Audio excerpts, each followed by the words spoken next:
Salut tout le monde, bienvenue sur ma chaîne. Moi c'est Christelle Pondy. Ici je vous partage mon expérience, les conseils, les astuces concernant Campus France. Cette vidéo est consacrée sur les critères d'éligibilité Campus France.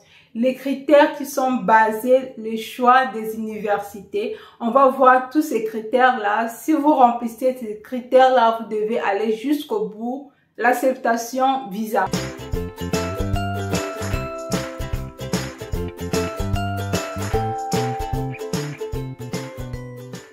Générique. Premièrement, les critères sont basés sur 4 ou 5 critères. Votre parcours académique. Votre parcours académique veut dire votre formation, votre diplôme, votre formation. Est-ce que vous remplissez bien les prérequis à la formation que vous devez demander votre demande d'admission sur la plateforme Campus France? Votre parcours professionnel. Parcours professionnel, si vous avez travaillé pour des gens qui ont déjà commencé à travailler, les stages aussi ou les jobs étudiants. Ou, comme on appelle encore, si vous avez fait vous avez travaillé dans des associations aussi, voilà. Votre projet d'études.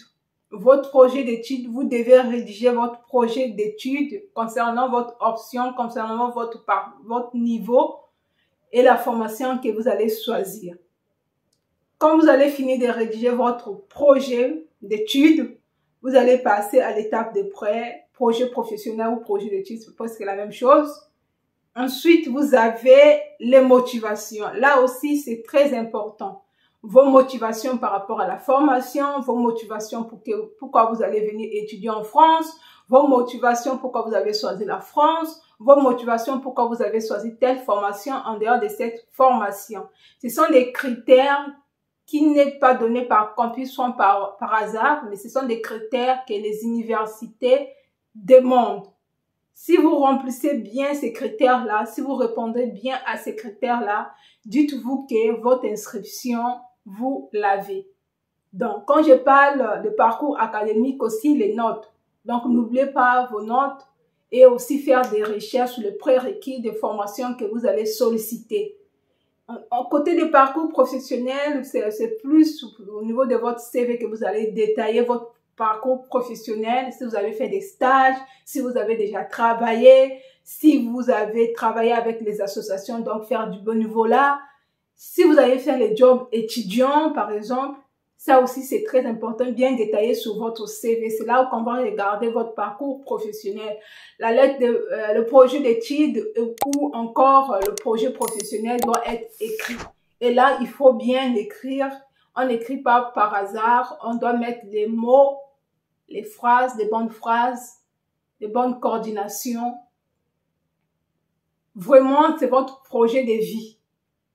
C'est votre projet de vie, c'est la clé de votre forme d'acceptation aussi. Donc, si vous avez bien rédigé votre projet d'études ou encore votre projet professionnel, dites-vous que vous avez au moins 50 à 60% de chances d'être accepté. Au niveau des motivations, je dis toujours aux gens, avant de rédiger vos motivations, allez-y regarder les critères exigés par la formation que vous avez choisie. Regardez si vous répondez aux prérequis de la formation. Regardez aussi à quoi vise cette formation. Le poste qui vise cette formation peut vous aider à rédiger la lettre de motivation. Donc, quand vous faites vos démarches Campus France, n'oubliez pas, allez-y regarder. Dans chaque établissement, il y a l'onglet formation qui vous permet vraiment de faire le choix de regarder les prérequis demandés à cette formation. Si vous allez prendre le mathématique, allez-y regarder quels sont les prérequis mathématiques au niveau de cet établissement. Regardez c'est qui le responsable de la formation. Quand vous allez rédiger votre lettre, vos motivations, rédigez-la, écrivez directement à la personne concernée.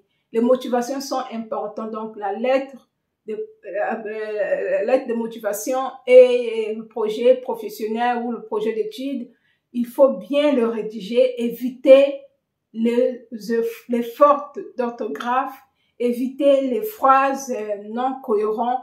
Vraiment, il faut faire attention, prêtez votre attention au max sur ces 3 documents.